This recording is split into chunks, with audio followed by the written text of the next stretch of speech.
தினம்தோறும் விளக்கேற்ற நல்ல எண்ணெய் இதயம் நல்லெண்ணெய்.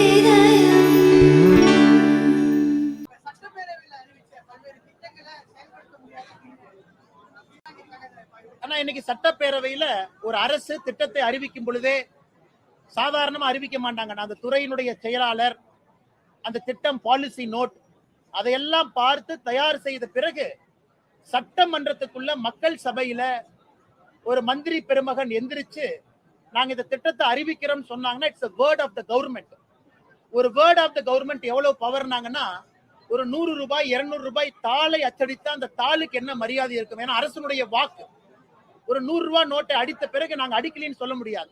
அதனால மக்கள் மன்றத்துல மந்திரி பெருமக்கள் எந்திரிச்சு இந்த திட்டத்தை கொண்டு வருகின்றோம் என்று அறிவித்த பிறகு எனக்கு 256 திட்டங்களை திராவிட முன்னேற்ற கழகத்தினுடைய அரசு எங்களால் செயல்படுத்த முடியாது, நாங்க இதை வாபஸ் வாங்கிக்கிறோம்னு சொல்றாங்கன்னா இந்த அரசு எப்படி நடந்து கொண்டிருக்கிறது என்பதற்கு இது ஒரு உதாரணம்.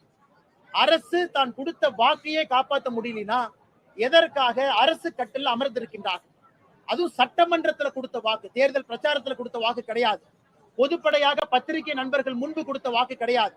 அரசியல் மேடையில கொடுத்த வாக்கு இல்ல. சட்டமன்றத்துல அந்த துறையினுடைய செயலாளர் அவங்க ஒப்பிகை எல்லாம் வாங்கி அந்த துறையினுடைய அமைச்சர் சபாநாயகர் முன்பு எதிர்கட்சி தலைவர் எதிர்கட்சி எம்எல்ஏக்கள் எல்லா எம்எல்ஏக்கள் இருக்கும் பொழுது அவங்க முன்னாடி சொன்ன வாக்கு என்பது ஜிஓ கவர்மெண்ட் கெசட்ல போடப்பட்டது. இன்னைக்கு அதை பின்வாங்குறாங்க. அதை பார்க்கும் பொழுது திராவிட முன்னேற்ற கழகம் உண்மையாலுமே தமிழக மக்களுக்காக ஆட்சி செய்ய வேண்டும் என்கின்ற நோக்கத்தில் இருக்கிறாங்களா?